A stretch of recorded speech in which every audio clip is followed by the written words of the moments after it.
नमस्कार फेरि पनि स्वागत छ यस युट्युब च्यानलमा तपाईहरु सबैजनालाई।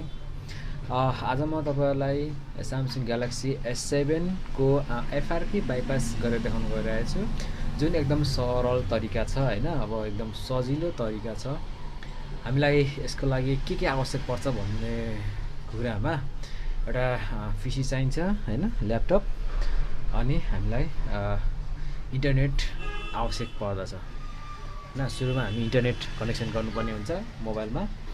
ओके, हामी अब अगाडि बढ्छौं। मोबाइलमा कनेक्सन गरेर यसलाई म अब फरगेट गर्छु सुरुमा। ल अब हामी अगाडि बढ्छौं है। वाइफाई कनेक्ट गर्छौं। वाइफाई के छ भन्दाखेरि ओके, वाइफाई कनेक्ट हामी अब वाइफाई कनेक्ट गर्ने छौं। गरौँ। Wait, Mobitech, this is my channel's name. Okay, के छ पासवर्ड भनेपछि PASSWORRD एस पासवर्ड भनेकै पासवर्ड हो मेरो मोबिटेकको हैन। ओके, अगाडि बढौँ। ओके, अगाडि बढौँ एन्ड देन अगाडि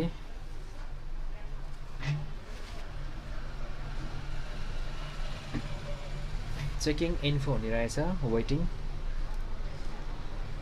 ओके, अब यसले के भन्छ भने भेरिफाई यो अकाउन्ट भनिरहेछ। हामीले अब भेरिफाई गर्नु पर्यो यसमा भएको अकाउन्ट लगाएर।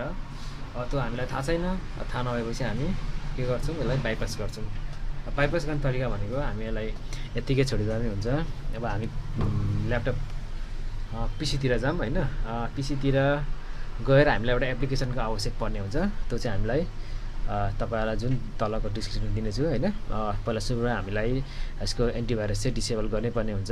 अनि हाउ डिस्प्ले के अरे एनी हाउ एन्टिभाइरस डिसेबल गर्नुपर्ने हुन्छ। त्यसपछि एप्लिकेसन भनेको यही हो, यही एप्लिकेसन हो Samsung FRP 2020। ओके, यसलाई हामी ओपन गर्छौं।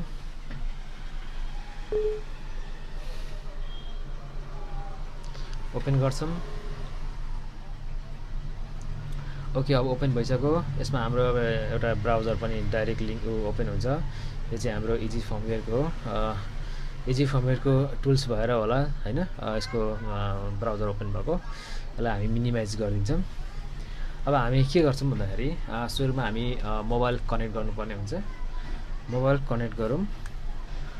ओके, कनेक्ट गरौँ हामीले हैन। अनि वाइफाई कनेक्सन छ, अब मोबाइल कनेक्ट भयो हैन ल्यापटपसँग। अनि त्यसपछि यसले ड्राइभर लिन्छ। ड्राइभर चाहिँ इन्स्टल गरेको हुनुपर्ने हुन्छ कम्प्युटरमा। ड्राइभर लिँदैछ, लिइसकेपछि हामी इन्स्टलिङ डिभाइस ड्राइभर भनिरहेछ। हामी अब यसमा के गर्ने, बाइपास FRP गर्ने। बाइपास FRP गर्ने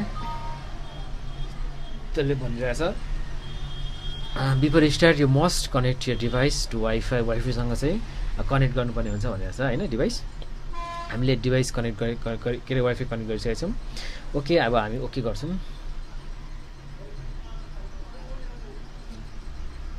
यसले पोर्ट भेटिसक्यो।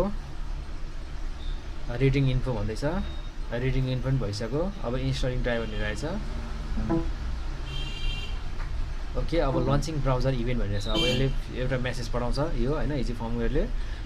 त्यसपछि हाम्रो यो भ्यूमा क्लिक गर्नुपर्ने हुन्छ। भ्यू गर्ने डाइरेक्ट हाम्रो ब्राउजर ओपन हुन्छ हैन। युट्युब सँगसँगै ब्राउजर ओपन हुन्छ। अब ब्राउजर ओपन भइसकेपछि हाम्रो अब आवश्यक पर्दैन यो ल्यापटप। यसलाई अब मिनिमाइज गरिदिने है। ओके, अब हामी मोबाइल हेरौँ। अब यसमा आयो यस्तो हैन। त्यसपछि अब हामी यहाँनिर गएर हाम्रो एउटा लिङ्क छ हैन। अब लिङ्कलाई हामी उ गरौँ। ओके, म गर्दैछु MOBID Android MOBITECS mobitech.com।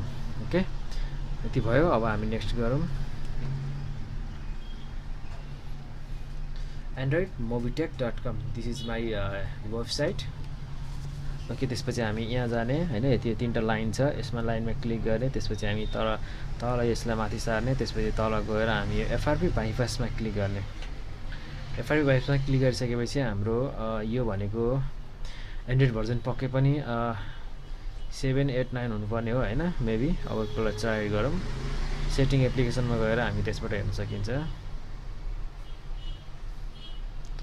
Okay अब हामी यसलाई डाउनलोड भइसकेपछि हामी यसलाई सेभ गर्ने हैन अनि डाउनलोड भइसकेपछि यसलाई ओपन गर्ने ओपन फाइल पछि सेटिङमा गएर यसलाई इनेबल गर्ने त्यसपछि इन्स्टल गर्ने इन्स्टल भइसकेपछि हामी यसलाई अब ओपन गर्ने अब यहाँबाट हाम्रो एप्लिकेसन सरी यहाँबाट हाम्रो अब यसको एन्ड्रोइड भर्जन कति हो भन्ने कुरा हेर्न सकिन्छ एन्ड्रोइड भर्जन 8 रहेछ ओके अब हामीलाई एन्ड्रोइड भर्जन 8 हो भने हामीलाई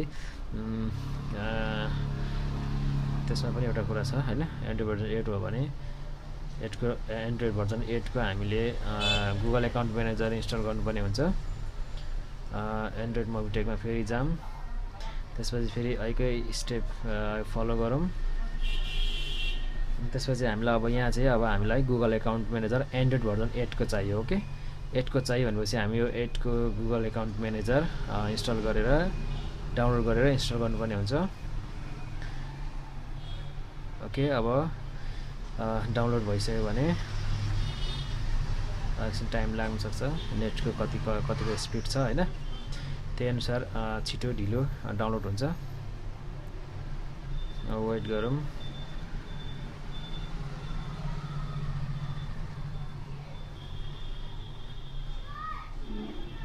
ब्याक गरेर अर्को एप्लिकेसन इन्स्टल गर्दै गर्नुहुन्छ हैन अनि हामीलाई चाहिन्छ अर्को पनि एउटा एप्लिकेसन ओपन गर्ने डाउनलोड भइसक्यो अनि त्यसलाई इन्स्टल गर्ने ओके यो इन्स्टल भएन एप नट इन्स्टल यो इन्स्टल भएन भनेपछि हामीलाई अब यसको लागि इन्स्टल भएन भने हामीलाई अर्को एप्लिकेसन चाहिने हुन्छ जुन चाहिँ हामीलाई यो एन्ड्रोइड भर्जन 4.7 को लागि यो एप्लिकेसन चाहिने हुन्छ एकपल्ट अब यसलाई इन्स्टल गरौँ के भन्दो रहेछ यो पनि डाउनलोड गरेर हेरौँ ओके यसमा जाम त्यसपछि यसको सरी साइन इन किन गरेँ मैले हिस्टोरीमा जाम डाउनलोड हिस्टोरीमा जाम डाउनलोड हुँदैछ एकछिन वेट टाइम लाग्न सक्छ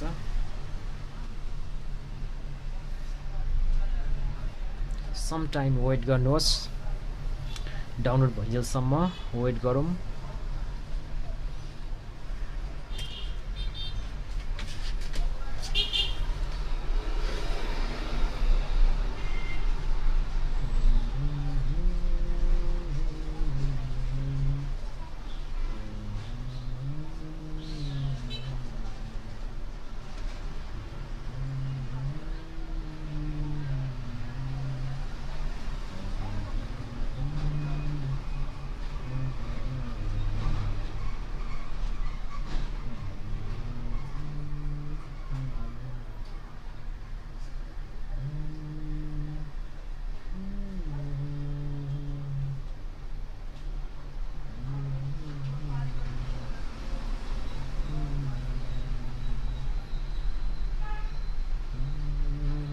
ओके डाउनलोड भइसक्यो हैन केही छैन डाउनलोड गरौँ यसलाई इन्स्टल गरौँ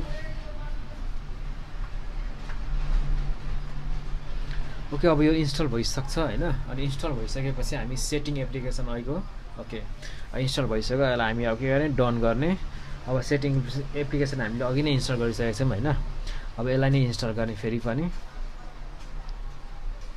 ओपन गर्ने ओपन गरिसकेपछि हामी अब के गर्नुपर्छ भन्दाखेरि हामी कहाँ जाने भन्दाखेरि गुगल सरी सेक्युरिटीमा जाने ओके सेक्युरिटीमा जाने सेक्युरिटीमा गएर हामी अनि त्यसपछि ओदर सेक्युरिटी सेटिङमा जाने हो हैन ओदर सेक्युरिटी सेटिङमा गइसकेपछि हाम्रो यो डिभाइस एडमिट एप्स छ नि यसलाई हामी के गर्ने डिएक्टिभेट गर्ने ओके डिएक्टिभेट गरिसकेपछि हामी ब्याक जाने डिएक्टिभ भइसक्यो हैन ब्याक जाने त्यसपछि हामी एप्समा जाने एप्समा गएर हामी के गर्नुपर्छ भन्दाखेरि ओके यसको गुगल एकाउन्ट के सरी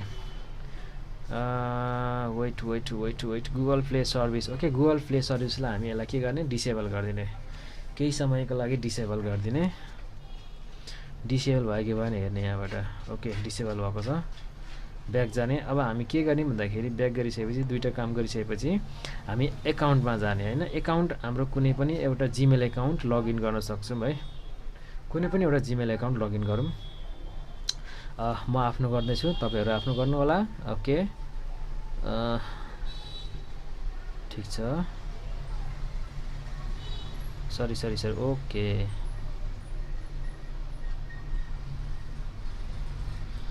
ओके जिमेल आइडी लगाएँ अब पासवर्ड पनि लगाउनु होला पासवर्ड लगाइसकेँ हैन अब हामी अब गो गर्छु के अब यसले भन्छ अब यसले एग्री गर भन्छ एग्री गरेँ अब हाम्रो एकाउन्ट एड भइसक्यो यसमा हैन एकाउन्ट एड भइसक्यो अब हामी के गर्ने ब्याक जाने अब के गर्छौँ भने अघि हामीले जुन एप्लिकेसन डिसेबल गरेको छौँ हैन एप्लिकेसनलाई हामीले एपलाई हामीले डिसेबल गरेको एप छ नि जुन गुगल प्ले सर्भिस यसलाई हामी अब फेरि इनेबल गरिदिने हो क्या इनेबल गरिसकेपछि हामी अब के गर्ने रिस्टार्ट गर्ने अथवा रिबुट गर्ने म रिबुटै गर्छु के अरे ब्याक गर्दा पनि हुन्छ तर रिबुटै गर्नु राम्रो रिबुट गर्ने थियो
ओके अब हाम्रो नेक्स्ट अब हाम्रो रिस्टार्ट भइसक्यो हैन रिस्टार्ट भइसक्यो भने हामी नेक्स्ट गर्ने हो हैन नेक्स्ट गर्ने ओके सरी के थिच्यो केही छैन नेक्स्ट गर्ने next agree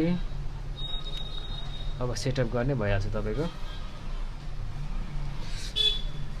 checking for updates thank you just okay अब हाम्रो के भन्छ यसले एकाउन्ट एड भइसक्यो हैन अब हाम्रो एकाउन्ट एड भइसक्यो अब हामी नेक्स्ट गर्ने ओके नयाँ एकाउन्ट एड भइसक्यो अब नेक्स्ट गर्ने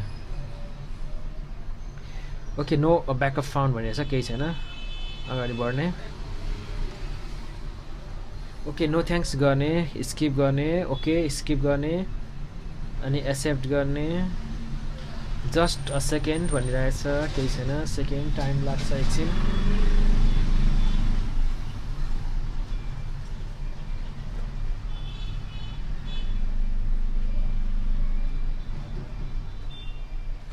candy store okay candy store okay केही छैन आउँदैछ अरे ओके अब स्किप गर्ने स्किप डोन्ट रिस्टोर गर्ने स्किप गर्ने नेक्स्ट गर्ने एग्री गर्ने नेक्स्ट गर्ने ओके फिनिस गर्ने अब केही छैन फिनिस गर्ने डाउनलोड पछि गर्दा पनि हुन्छ हैन okay all done your phone is ready to use तपाईँको युज गर्नको लागि मोबाइल रेडी भयो हैन ओके छ त थ्याङ्क यू फर वाचिङ हैन अब भिडियो हेरिदिनु भयो धेरै धन्यवाद कस्तो लाग्यो मेरो भिडियो हजुरलाई लाइक शेयर अनि कमेन्ट गरिदिनु होला सब्स्क्राइब गर्न चाहिँ नभुल्नु होला है मेरो च्यानललाई धेरै धेरै धन्यवाद थ्याङ्क यू सो मच